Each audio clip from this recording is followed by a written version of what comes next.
Hi everyone, this is Mr. Hayworth. I wanted to tell you about this Sandy Wills Opportunity Internship. This is the Lennar internship that we've been talking about all year.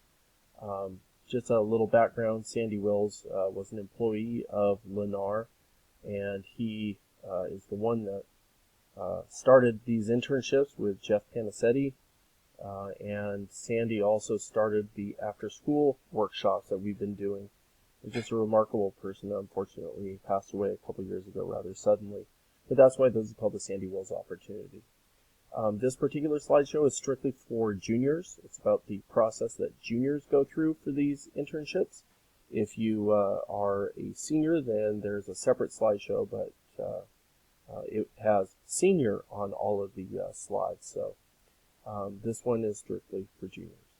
Okay, so this starts off and says, hey, are you ready to work this summer? And there is a little video here. This video is a promo video for this particular internship. I think it's a fabulous video. It shows all sorts of cool things that you would be doing.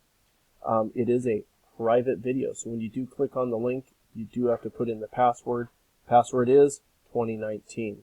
This is the 2019 video that they put out. I've already put in that password, so when I click on the link, you see that it takes me right to this video. But if you clicked on it, it would say, hey, you need to enter a password. And again, that's 2019. I'm not going to play the video right now because it's about 5 minutes long, but I would encourage you to do that. Okay, so let's get back to our little video, or to our slideshow here. So these internship opportunities, there's actually several different internship opportunities. The first of which is with the Lennar Builders Group. And so this is the Sandy Wills Opportunity Internship. However, there are some other ones that are available with other mainly construction companies. But the ones that we're mainly focusing on, because we've been working with them for so long, is the Lennar Home Builders.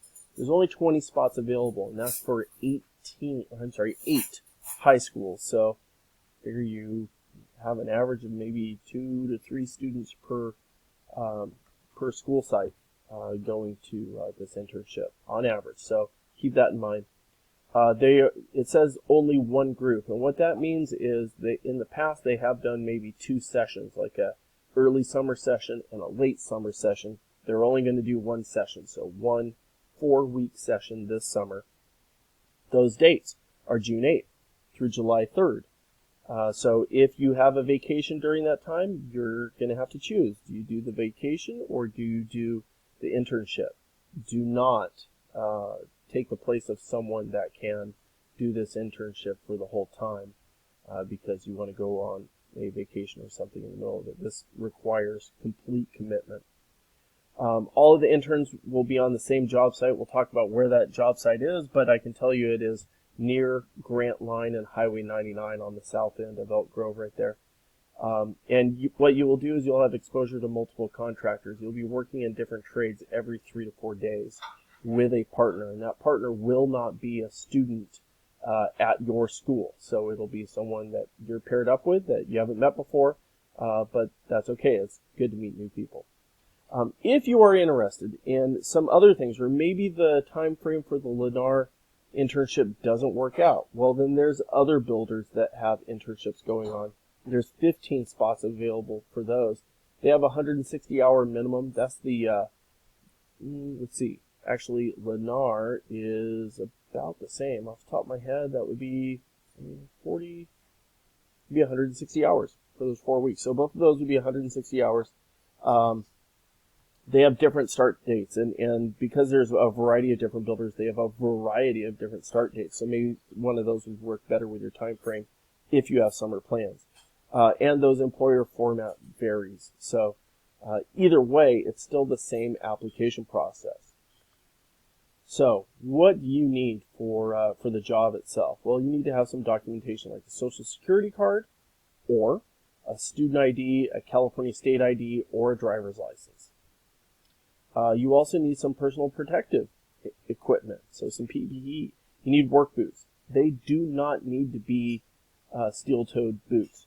So steelies are not required. It maybe is a good idea, but you don't have to have steelies.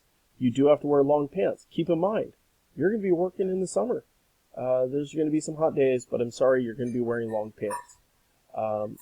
And you also need to wear a belt. Word is the contractors are tired of seeing crack. So make sure that you're wearing a belt. Transportation. Transportation is a big deal. We're going to be talking about that in just a moment here, but transportation is critical. You need to be able to get to the job site. Transportation is not provided for you. The good news is that it is along a bus route. There's not a bus stop right there, but that's kind of the nature of some of these new housing districts is the infrastructure isn't fully there. So either drive there, or I don't know, maybe you could ride your bike there, or maybe you could take the bus, but you need transportation every day to get there. And by the way, that transportation, you would be getting dropped off there around 6:45 in the morning.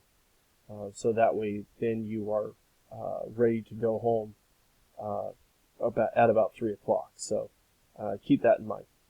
You also need to be eligible for a work permit. This might be a challenge for some people. You need at least a 2.0 and no Fs.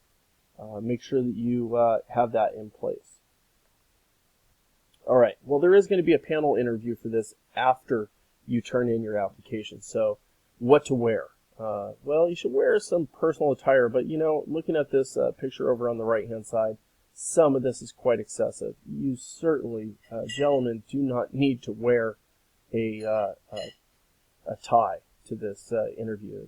That's kind of overshooting for something like a construction job. However, men, you should wear some kind of button-down shirt. A polo shirt is good. I would say something with a collar and buttons. Maybe a sweater, but I doubt it would be really that cold. Wear khakis, not jeans unless they are very nice jeans, but I would say khakis are a safer bet. Maybe dress pants, but honestly, khakis, a little more casual is better, I think, in this case. Women, a professional blouse or some kind of, again, a shirt with buttons, and wear pants or a skirt or a dress. But ladies, pay attention to the length and the cut of the dress, because those things are frowned upon if they're too short or I don't know, too revealing or whatever it is. So what not to wear? So it says don't wear jeans. And again, if you have like a very new set of jeans that has no holes in it, no stains on it, something that is like a brand new pair of jeans, hey, that's probably okay for this job. Absolutely do not wear sandals or flip-flops. I wouldn't wear sweatshirts or t-shirts, nothing with some kind of logo or print on it. Do not wear shorts. Do not wear hats. Don't wear ill-fitting clothes that are either sagging or too tight. And ladies, watch the cleavage and skirts that are too short. So, transportation, as I said before, this is your biggest barrier, but this particular one is close to a bus route that goes along Grant Line Road. But you need to be there in the morning. I don't know what the bus schedule is. I don't know what the bus schedule is during the summer. But maybe there's something that can work out there. Maybe you could take a bike on the bus, and as long as you get close, you can ride the last little bit. But still, you'd be riding along Grant Line Road. That's not the greatest thing. So it'd be best if you had your license. Hopefully you do. Or if a parent wants to get up that early and take you to your internship and take you home. And then, of course, there's also some restrictions as far as students driving other students. So you would need to figure out your transportation for the internship. The low-cost transportation that may be available, that would be the bus that goes along there. One of the problems with these new housing developments is they are new housing developments. So generally, the houses come first, and then the things like the stores and the bus routes and the gas stations and all that come after the fact. So there aren't quite the possibilities already there. Okay, so your junior application packet, things that you need. There is a student application for internship, and I'm emailing you a link to this video, and in that email there will be a link to the student application for internship. You can get it off of the EGUSD Explore website. You're also going to need your resume and your cover letter. Things that you need to include in your resume and maybe talk about in your cover letter are the number of workshops that you attended. Tell us about those workshops. Like, which one do you really like? What did you learn from them? Remember, they put those workshops out there so students could be part of this internship. So they want to see what you've gotten out of it. What are your industry certifications? Do you have your OSHA 10? Well, juniors, you probably don't. I think maybe one or two of you do. If you don't have your OSHA 10, I can work with you on getting that for you, but I will need to know who that is. And you need time to do that. It will take a while, although currently you have a while to work on that. And you also need to fill out all the sections on your application. Make sure that it is you filling it out, not mom. This is you applying for this internship. It is not mom applying for this internship. Okay, so your process. What happens is these application packets are due to me April 21st by the end of the day. Now, we're currently in this coronavirus hiatus. What is that going to look like? I don't know. These dates may change. We may have to have some kind of alternate process of doing this, but this is just the way it is right now. These packets are due to me by the end of the day. I take those packets and I rank them according to the students and your work ethic that you've demonstrated in my classes and how you have participated in the workshops and such. Then I submit those to College and Career Connections. Then they have panel interviews, and these panel interviews you'll be sitting with like half a dozen students, and they will ask you questions in turn. They're a little bit stressful, but yeah, well, that's life. That's what has to happen if you want to get a job or want to get an internship. These are from 4 o'clock to 6 o'clock. Again, April 27th, May 1st, and May 4th. Now, are those times going to change? Yeah, probably. A lot of things are changing right now. Interns are supposed to be selected by May 5th, and candidates are notified May 6th and May 7th. So, if that sounds appealing to you, I sure hope that you apply for it. If you have any questions, you can either email me, rhaworth@egusd.net, or text me at 916-835-1408.